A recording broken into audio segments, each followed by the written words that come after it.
Welcome to LearnAtCloudAnalytics. Is Power BI dead?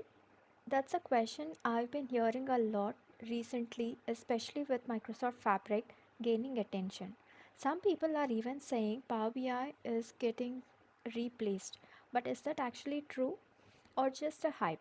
So let's break this down. If you're working in Power BI, this is something you really need to understand because it directly impacts your skills and career. So, the short answer is no, Power BI is not going away, but something important is changing. Microsoft Fabric is not replacing Power BI, it's expanding it. Power BI is now part of a much larger data ecosystem. Earlier, Power BI was mainly used for reporting, and with Fabric, it becomes the final layer in an end to end data ecosystem.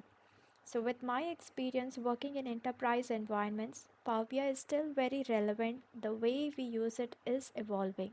So, think of it like this: earlier, we would connect data, transform it, build report in Power BI.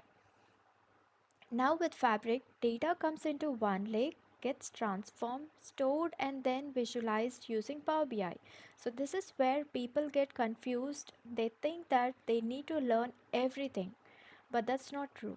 If you already know Power BI, you are actually in a strong position. You just need to expand into Fabric step by step. So in the next video, I will explain Microsoft Fabric from scratch in the simplest way possible so you can clearly understand how everything fits together. So if you found this helpful, make sure to subscribe and do watch my upcoming video where I would dive into Microsoft Fabric and help you get started with that. So with that said, thank you and see you again in my next video.